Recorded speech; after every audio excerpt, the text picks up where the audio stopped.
आमगढ़ की उस अलसाई दोपहर में सरपंची की हवेली में तूफान आया हुआ था। गौरी के सामने लल्लू की अम्मा अपना माथा पीट रही थी। क्या बताए बिटिया, तुम्हारा होने वाला दूल्हा अपनी शेरवानी तक छूने को तैयार नहीं। कहता है काली बिल्ली रास्ता काट गई, अब 3 दिन तक कोई शुभ काम नहीं कर सकता। गौरी ने लंबी सांस ली और गुस्से की एक लहर उसकी आंखों में तैर गई। उसे पता था कि असली बिल्ली लल्लू का आलस है, जो हर काम के आगे आकर खड़ी हो जाती है। उसने अम्मा को दिलासा दिया और लल्लू के घर की तरफ चल पड़ी।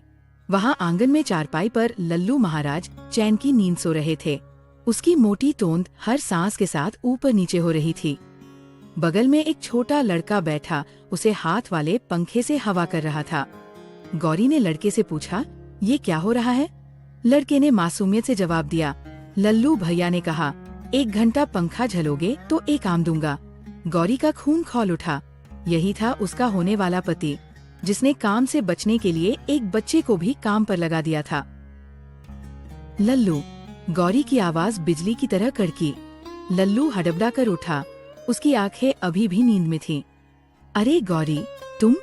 आओ आओ बैठो। अरे छोटू, मेहमान के लिए पंखा झलो। गौरी ने छोटू को 1 रुपए का सिक्का देकर घर भेज दिया। अब वो अकेली थी, अपने होने वाले आलसी पति के साथ।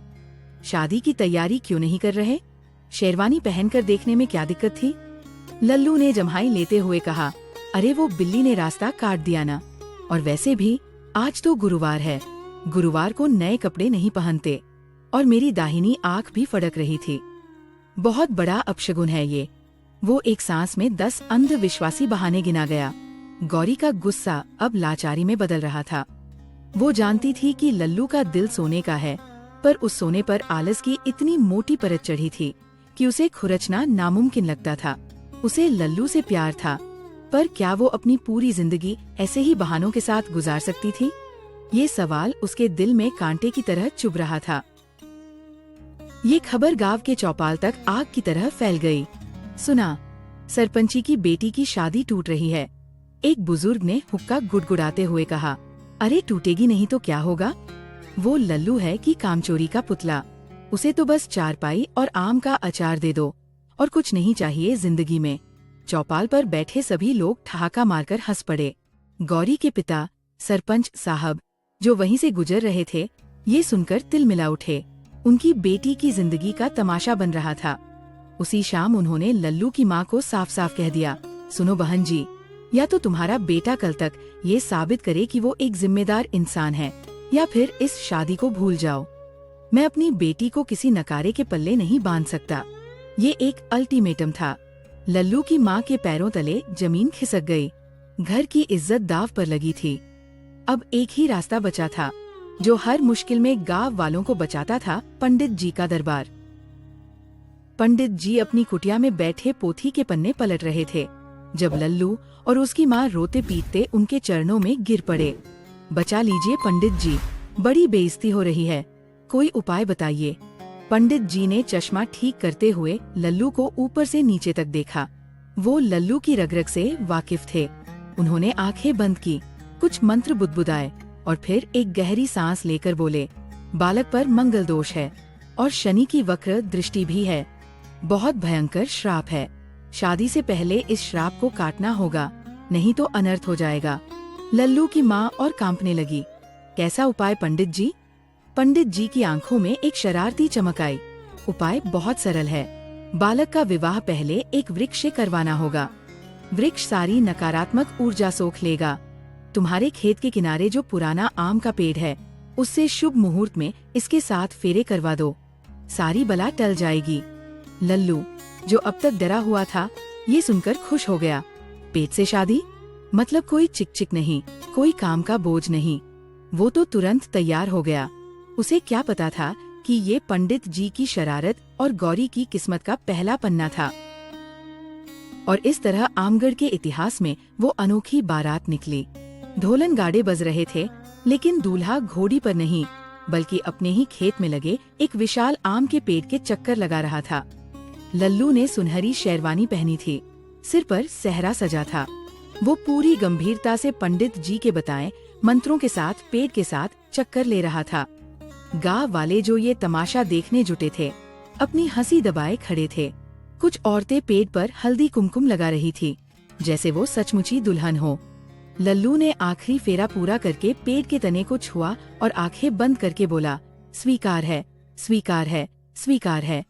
फिर उसने बड़े आदर से पेट को संबोधित किया, हे मेरी प्रिय आमती, आज से तुम मेरी पहली पत्नी हुई। ये देखकर गौरी, जो अपनी सहेलियों के साथ दूर खड़ी थी, उसने गुस्से में अपना मुंह फेर लिया। उसका मंगेतर एक पेड़ को अपनी सौतन बना रहा था, और वो भी पूरी दुनिया के सामने। उसे समझ नहीं आ रहा था कि वो रोए या हंसे। लल्लू के लिए अब आमती सिर्फ एक पेड़ नहीं, उसकी धर्मपत्नी थी। उसका दिन अब आमती की सेवा से शुरू होता। सुबह उठते ही वो एक लोटा जल उसकी जड़ों में डालता। नाश्ते में माँ जो पराठे बनाती, उसका पहला भोग आमती को लगाता, एक पत्ते पर रखकर तने के पास छोड़ आता। दोपहर में जब धूप तेज होती तो वो अपनी चारपाई पेड़ की छाव में डालकर लेट जाता और घंटों उससे बातें करता। आज अम्मा ने लौकी बनाई, मुझे बिल्कुल पसंद नहीं, तुम्हें पसंद है क्या आमती? वो पेड़ के पत्तों से ऐसे बतियाता जैसे वो सच में जवाब दे रहे हों। गांव वाले उसे देखकर सिर धुनते, पर लल्लू अपनी ही दुनिया में मगन था। गौरी ने देखा कि लल्लू के अंदर भक्ति और समर्पण की कोई कमी नहीं है, बस उसकी दिशा गलत है। उसका गुस्सा धीरे धीरे एक अनोखे ख्याल में बदल रहा था। एक दिन जब वो लल्लू को पेड़ के एक मोटे तने से लिपटकर बतियाते देख रही थी, उसकी नजर पेड़ के तने में बने एक बड़े से खोखले हिस्से पर पड़ी, और वहीं उसके दिमाग में एक बिजली सी कौंधी, एक ऐसा आइडिया जो लल्लू की इस मूर्खता को उसकी सबसे बड़ी ताकत बना सकता था। अगले दिन लल्लू अपनी प्रिय पत्नी आमती के पास पहुंचा। आज वो थोड़ा परेशान था। आमती, अम्मा कह रही है खेत की जुताई कर दो, बीज बोने का समय आ गया है, पर इतनी धूप में हल चलाने का किसका मन करता है? तुम ही बताओ, मैं क्या करूं? उसने अपनी दुविधा पेड़ के सामने रख दी और जवाब की उम्मीद में खड़ा हो गया। तभी पेड़ के अंदर से एक गहरी गूंजती हुई आवाज आई, है स्वामी। लल्लू चौंक गया। उसने इधर उधर देखा, कोई नहीं था। आवाज फिर आई, चिंता न करें, ये मैं हूँ, आपकी पत्नी आमती। लल्लू की आंखें फटी की फटी रह गईं। उसे अपने कानों पर यकीन नहीं हुआ। वो डर के मारे पेड़ के चरणों में गिर पड़ा।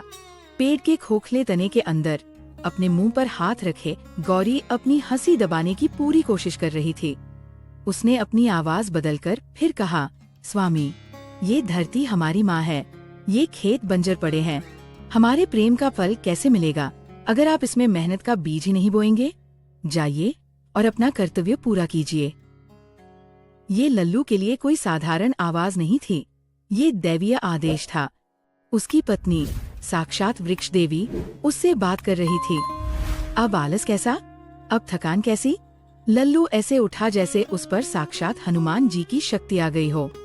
वो भागा भागा घर गया, बरसों से कोने में पड़ा हल निकाला, बैलों को जोता और खेत पर पिल पड़ा। जो लल्लू एक लोटा पानी उठाने में 4 बार सोचता था, वो आज तपती धूप में नंगे बदन हल चला रहा था, पसीने से लथपथ, लेकिन चेहरे पर एक अजीब सी शांति और गर्व का भाव था। गांव वाले जो वहां से गुजर रहे थे, अपनी आंखों पर यकीन नहीं कर पाए। अरे, ये लल्लू ही है या उसका भूत? एक ने दूसरे से कहा, लगता है सूरज पश्चिम से निकला है आज। सूरज अपनी जगह पर ही था, बस लल्लू की दुनिया बदल गई थी। शाम तक उसने पूरा खेत जोत डाला। रात को उसने आमती को धन्यवाद दिया और चैन की नींद सोया। उधर गौरी अपने घर में थकीहारी लेकिन मुस्कुरा रही थी। उसका तीर निशाने पर लगा था। अब तो ये रोज का सिलसिला बन गया। गौरी आमती की आवाज में लल्लू को नए नए दैवीय आदेश देती। एक दिन उसने कहा, स्वामी, घर की छत टपकती है, बारिश में मेरी साधना में विघ्न पड़ता है, इसे ठीक करवाएं। अगले ही दिन लल्लू बांस और खपरैल लेकर छत पर चढ़ा हुआ था। फिर एक दिन आवाज आई, आपके आंगन में गंदगी बहुत है, इससे मेरी जड़ों को शुद्ध हवा नहीं मिलती, सफाई कीजिए। लल्लू ने झाड़ू उठाकर पूरा आंगन चमका दिया। उसने घर की टूटी दीवार की लिपाई की, गाय के लिए नई नान बनाई और कुएं की जगत भी ठीक कर दी। लल्लू की मेहनत से उसका घर और खेत दोनों चमकने लगे। लल्लू की काया पलट की खबरें पूरे गांव में फैल गईं। वो अब कामचोर लल्लू से चमत्कारी लल्लू बन गया था। कुछ लोग तो ये भी कहने लगे थे कि उस आम के पेड़ में सच में कोई देवी बसती है जिसने लल्लू को सुधार दिया। अब एक नई मुसीबत खड़ी हो गई। लल्लू की शोहरत सुनकर गांव वाले अपनी अपनी समस्याएं लेकर आमती देवी के पास आने लगे। कोई अपनी भैंस के दूध न देने की शिकायत करता तो कोई अपनी बहू की। गौरी जो पेड़ के अंदर छुपी होती बुरी तरह फंस जाती। उसे हर सवाल का गोलमोल दार्शनिक सा जवाब देना पड़ता। तुम्हारी भैंस दूध क्यों नहीं दे रही? एक औरत ने पूछा। अंदर से गौरी ने आवाज बदलकर कहा, मन में श्रद्धा रखो और पशु को चारा समय पर दो, फल अवश्य मिलेगा। एक दिन तो हद हो गई जब गांव का एक लड़का अपनी खोई हुई बकरी ढूंढने के लिए मदद मांगने आ गया। गौरी ने घबराकर कह दिया, तुम्हारी बकरी तुम्हें वही मिलेगी जहां तुम्हारा मन सबसे ज्यादा शांत होता है। किस्मत से वो लड़का तालाब के किनारे जाकर बैठ गया और उसकी बकरी वही झाड़ियों में मिल गई। आमती देवी का चमत्कार और बढ़ गया। गौरी को अब हर दिन डर लगने लगा था। किसी दिन उसकी ये चोरी पकड़ी जाएगी और तब जो तमाशा होगा वो उसे सोचकर ही कांप जाती थी। आखिर वो दिन आ ही गया, लल्लू और गौरी की शादी का दिन। लल्लू अपनी शेरवानी में किसी राजकुमार से कम नहीं लग रहा था। उसकी महीनों की मेहनत ने उसके शरीर को गठिला और चेहरे को तेजस्वी बना दिया था। बारात निकलने को तैयार थी, पर लल्लू ने अचानक सबको रोक दिया। ठहरो, मैं अपनी दूसरी पत्नी को घर लाने से पहले अपनी पहली पत्नी मेरी आमती देवी से आज्ञा और आशीर्वाद लेकर आता हूँ। ये कहकर वो अपने खेत की ओर चल पड़ा। उसके पीछे पीछे उसका पूरा परिवार और आधे बाराती भी चल पड़े। उधर गौरी, जो अपने दुल्हन के जोड़े में तैयार थी, आखिरी बार लल्लू को कुछ समझाने के लिए पेड़ के पास पहुंची थी। उसे क्या पता था कि पूरी बारात ही उसके पीछे आ रही है। जैसे ही लल्लू पेड़ के पास पहुंचा, गौरी जल्दी से खोखले तने में छिप गई। लल्लू ने हाथ जोड़कर पेड़ से कहा, हे देवी, मैंने आपकी हर आज्ञा का पालन किया।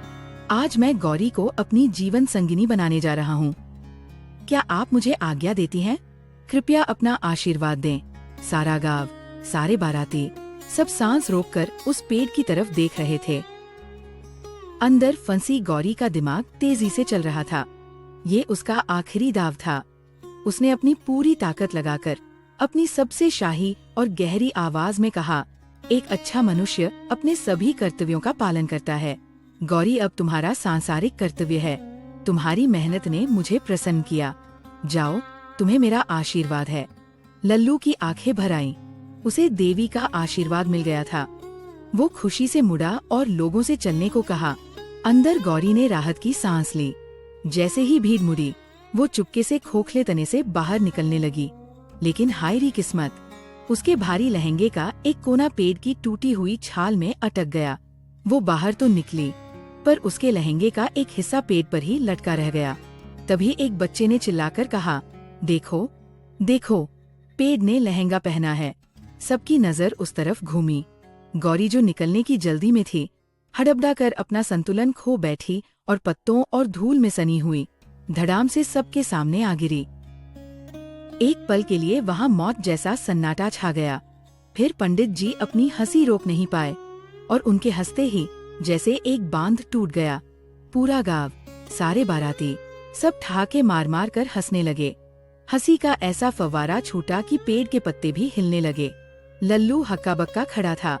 उसने एक नजर अपने चमचमाते घर पर डाली, फिर अपने लहलहाते खेतों पर और फिर धूल में सनी गुस्से से लाल अपनी होने वाली दुल्हन गौरी पर। गौरी उसे ऐसे घूर रही थी जैसे कच्चा चबा जाएगी, लेकिन लल्लू के चेहरे पर गुस्सा नहीं आया। धीरे धीरे उसके होठों पर एक मुस्कान आई जो चौड़ी होती चली गई। वो गुस्सा नहीं था, वो हैरान था। उसे अपनी आंखों के सामने खड़ी लड़की की चतुराई और हिम्मत पर यकीन नहीं हो रहा था, जिसने उसके सबसे बड़े अंधविश्वास को उसकी सबसे बड़ी ताकत बना दिया था। वो समझ गया था कि असली चमत्कार पेड़ में नहीं, इस लड़की में है। जिंदगी पटरी पर आ गई थी। लल्लू और गौरी की शादी हो गई और उनकी जोड़ी पूरे गांव की सबसे पसंदीदा कहानी बन गई। एक शाम लल्लू उसी आम के पेड़ से 2 पके हुए रसीले आम तोड़कर लाया। वो अब भी मेहनत करता था, पर अब किसी देवी के डर से नहीं, बल्कि अपनी और गौरी की जिंदगी को बेहतर बनाने के लिए उसने एक आम बड़े आदर से पेड़ के तने के पास रखा और झुककर प्रणाम किया। फिर वो मुस्कुराते हुए गौरी के पास गया और दूसरा आम उसकी तरफ बढ़ाते हुए आंख मारी। आमती देवी का प्रसाद, मेरी असली देवी के लिए। गौरी ने पहले तो उसे नकली गुस्सा दिखाया, फिर अपनी हंसी रोक नहीं पाई। दोनों एक दूसरे को देखकर हंस पड़े और उस हंसी में एक नई जिंदगी की मीठी शुरुआत थी, जो एक पेड़ से शादी के अजीबोगरीब नाटक से शुरू हुई थी। तो दोस्तों, ये कहानी आपको कैसी लगी, हमें कमेंट करके जरूर बताएं। अगर आपको ऐसी कहानियाँ पसंद आती है तो कृपया वीडियो को लाइक करें और हमारे चैनल को सब्सक्राइब करें।